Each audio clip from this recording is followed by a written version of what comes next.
E tu falava nessa questão da pandemia e a maioria da classe trabalhadora, da classe popular no Brasil não teve nem a possibilidade de fazer, né, de não sair, estava trabalhando, tanto que a primeira morte que nós tivemos no Brasil foi de uma empregada doméstica, né?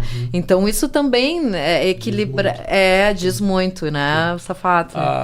Eu lembro dos estudos à época que a porcentagem, a possibilidade de morrer, se você for, dependendo da classe, era de 1 para 3. Então, quer dizer, se você fosse uma classe mais baixa, você tinha 3 vezes mais chance de morrer. Ou seja, o recorte de classe era muito claro. Era muito claro. Então, eu acho que, veja, a política é feita, por um lado, por essas estruturas de aliança, e eu acho também que o fato da gente ter uma esquerda majoritariamente classe média universitária cria certas pautas, né?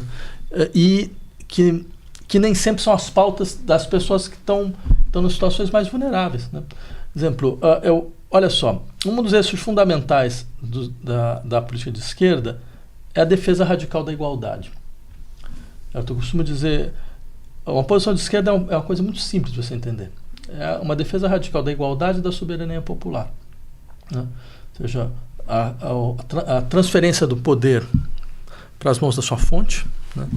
que é a dinâmica popular, e também a constituição de uma sociedade que seja radicalmente igualitária em todos os seus níveis. Nos seus níveis, nas formas de desejar, ela aceita todas as formas, na linguagem, ela aceita todos os saberes, ela faz circular todos os saberes. No trabalho, ela quebra as hierarquias do trabalho. A gente vê muito claramente hoje em dia que esses 2 primeiros eixos, desejo e linguagem, eles avançaram, né, sobre vários aspectos. O eixo do trabalho regrediu, está completamente fora. Eu acho que assim, igualdade é uma coisa que é tudo ou nada. Ou você mobiliza todos os campos de uma vez, ou se você mobiliza só um, vai parecer que você está privilegiando alguma coisa e os outros vão se sentir completamente esquecidos e desmobiliza completamente tudo, né? Então, acho que, assim, eu me pergunto muito como se criou essa insensibilidade, por exemplo, a centralidade das questões do trabalho, né, dentro do nosso horizonte de luta. Como que vários setores da esquerda chegaram mesmo a imaginar que a gente estava numa sociedade que era uma sociedade pós-trabalho, era uma obsolescência do paradigma do trabalho. Eu já ouvi isso milhões de vezes. São as análises mais estapafúrdias possíveis, porque o que aconteceu foi exatamente o contrário. Você teve um achatamento dos salários, uma extensão das jornadas de trabalho brutais. Quer dizer, várias pessoas hoje precisam de ter 2 jornadas, 3 para conseguir não sobreviver, para conseguir gerenciar seu endividamento, gerenciar seu próprio endividamento, né? Porque sobreviver é outra coisa. E você vê onde, assim, como desaparece. Quer dizer, veja, a nossa pauta fundamental do trabalho na esquerda brasileira é a escala 6x1. Assim, que tudo bem, é uma coisa importante, mas você percebe o horizonte de retração? Como assim? A gente já, como eu falei, a gente já pensou em outras coisas, em jornada 30 horas semanais, 35 horas semanais, certo? Estruturas nas quais você tem autogestões de espaços de trabalho. Isso você nem mais fala, tá percebendo? E eu só acho que é muito sério quando você nem mais coloca isso como um horizonte possível. As pessoas até esquecem que é possível.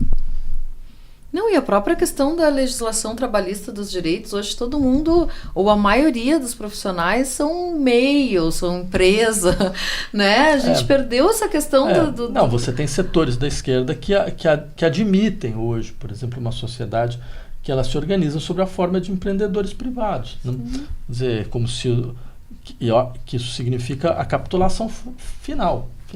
Eu trabalho em laboratórios na Universidade de São Paulo, onde a gente, de psicologia social, psicanálise, a gente trabalha muito com essas questões, o quanto de sofrimento psíquico que uma sociedade organizada sob a forma de empreendedores produziu, né? A gente tem níveis absolutamente estarrecedores de sofrimento psíquico.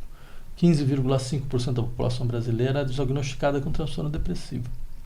9,7% com transtorno de ansiedade. Só aí já é praticamente 1/4 da população.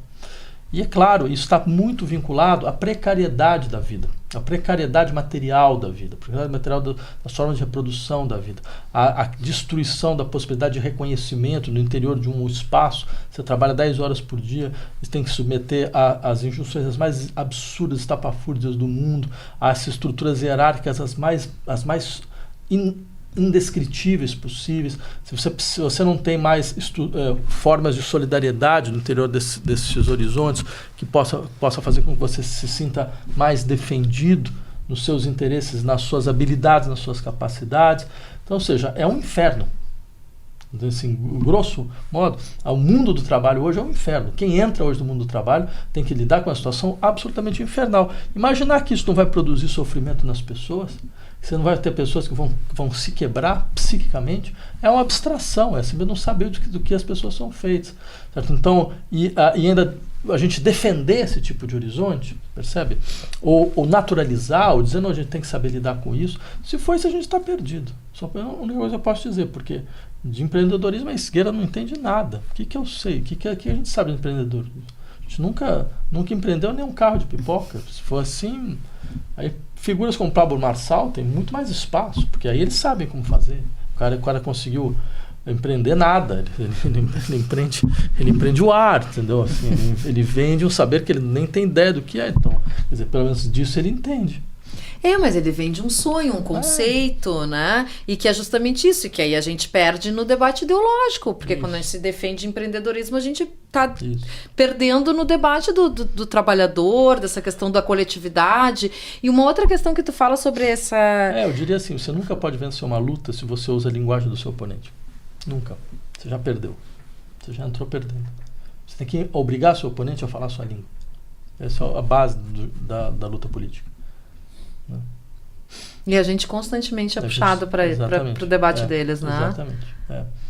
Que era o que a gente estava falando da dificuldade de pautar, né? A gente não consegue pautar, a gente entra no que eles pautam. Porque a língua é deles.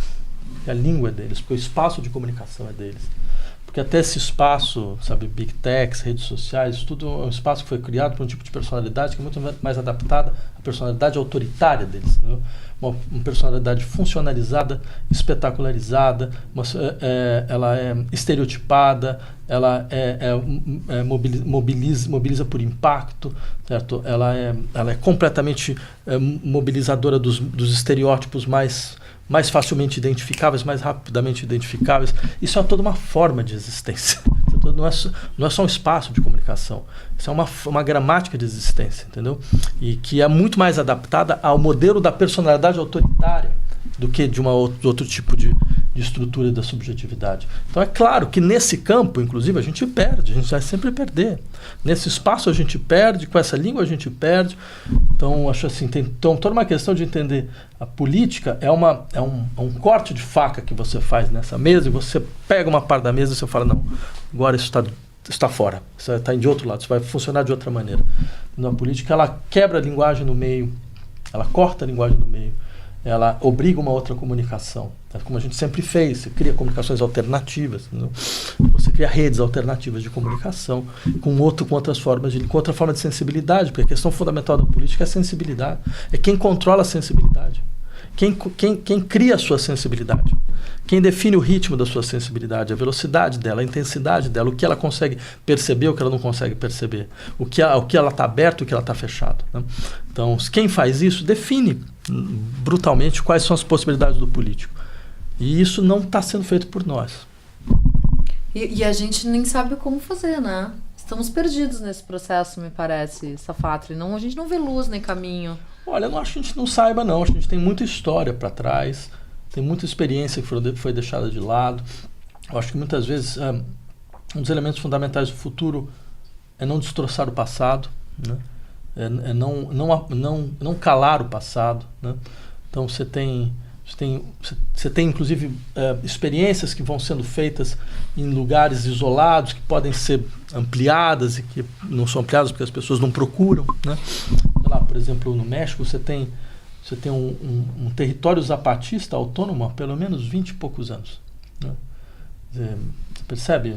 Uma série, os caras conseguiram durar, já começa por aí, já não é uma coisa simples, entendeu?